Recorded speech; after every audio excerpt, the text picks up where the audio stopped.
From Season 1 scraps to full-on censorship battles, I've uncovered the real deleted scenes. The ones too wild, too controversial, or too risky to ever make it on air. One of the most famous examples of a deleted scene that never saw the light of day comes from the Season 11 episode of South Park, More Crap. This particular episode is memorable for its bizarre satirical plotline where Randy Marsh achieves a world record-breaking poop, only for it to be revealed that the musician Bono is actually the world's biggest turd. However, the original ending for this episode was reportedly even more surreal and outlandish than the final version. The initial concept for the episode's conclusion was a true testament to the show's reputation for absurd humor. Instead of Bono's shocking reveal, the gigantic turd that Randy produces was intended to be a gateway to another dimension entirely. In this parallel universe, the roles were completely reversed. Everyone was a sentient turd, and Bono, the famous U2 frontman, was just a regular human being. This bizarre, non-sequitur ending was ultimately deemed too strange and disconnected from the rest of the narrative, even by the standards of a show known for its willingness to push boundaries.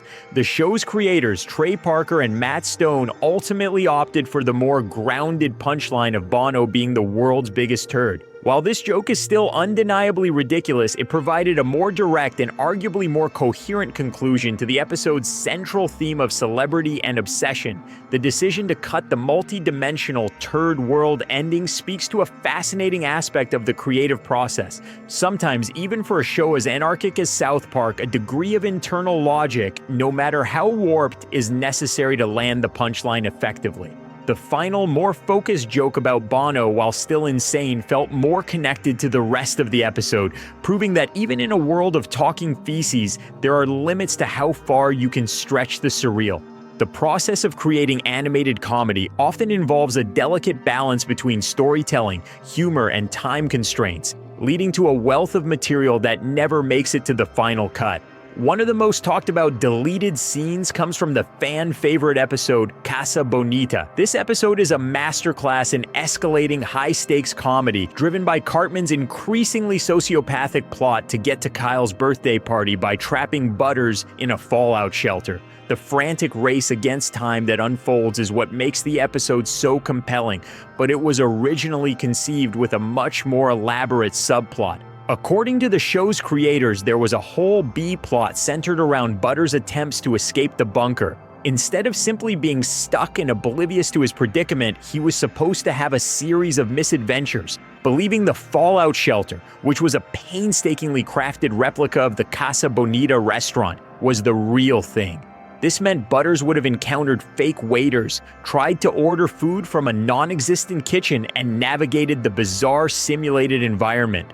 Ultimately, this intricate B-plot was cut for time, and more importantly, to maintain the relentless focus on Cartman's ever-worsening scheme. By keeping the spotlight on Cartman's growing desperation and the sheer absurdity of his actions, the episode's narrative tension was preserved, making the payoff all the more impactful. When it comes to the feature-length film South Park Bigger, Longer, and Uncut, the volume of deleted material is truly legendary. With a full year to work on the movie, an unprecedented luxury for a show known for its grueling week-long production schedule, the creators had the freedom to experiment with numerous ideas and musical numbers. The DVD extras for the movie are a treasure trove of these excised concepts. One of the most notable is a full-fledged song titled I Can Change, which was originally intended to be sung by Saddam Hussein. In this ballad, Saddam would have poured out his heart to Satan, singing about his desire to become a better person and finally earn Satan's love and respect. However, the song was deemed too long, and more critically, it slowed down the plot at a crucial moment.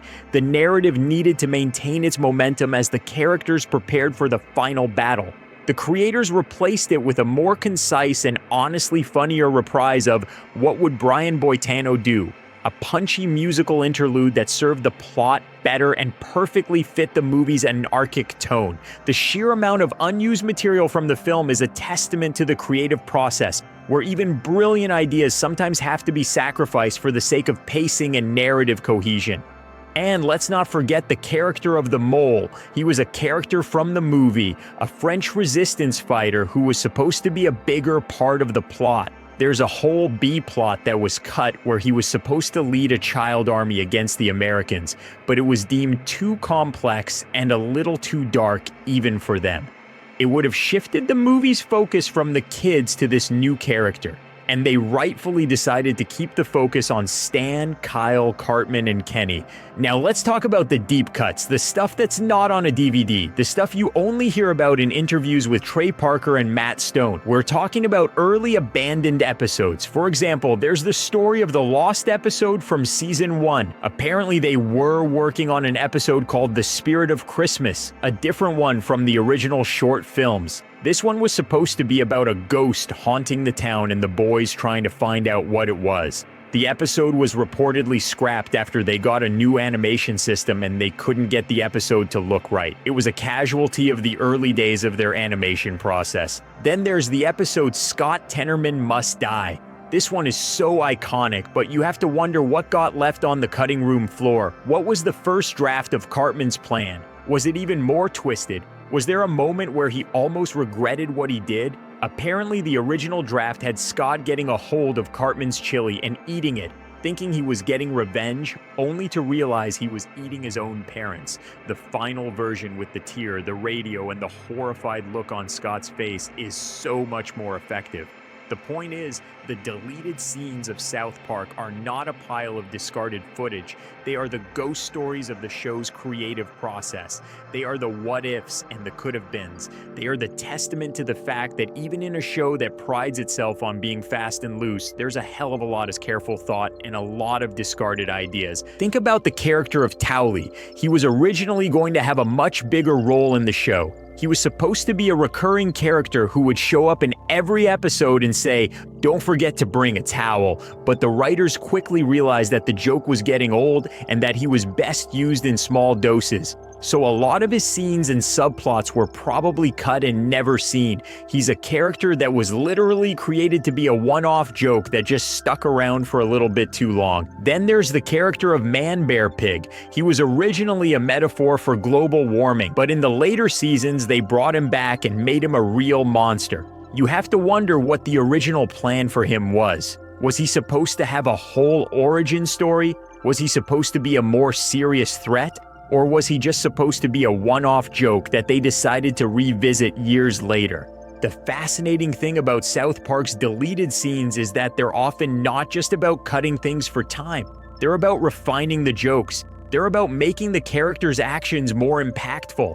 They're about making the show funnier and more concise. Then the unaired Kristi Noem scene from South Park is a post-credits clip that was released online and on the Paramount Plus streaming service, but not shown during the initial Comedy Central broadcast of the episode. The scene is a direct and extreme escalation of the jokes made throughout the episode, which lampoon Noem and her controversial admission in her memoir about killing her family dog. In the episode, Noem is a recurring character who is portrayed as the new Secretary of Homeland Security. She is depicted as a caricature obsessed with her public image, her face constantly melting off due to plastic surgery and having a compulsive need to shoot every dog she sees. The unaired post-credits scene doubles down on this dog shooting gag. In the short clip, Noem walks into a pet store and begins a shooting spree, mercilessly gunning down the puppies inside. One tiny dog manages to escape, but she chases it down, leaps through the glass door, and shoots it point blank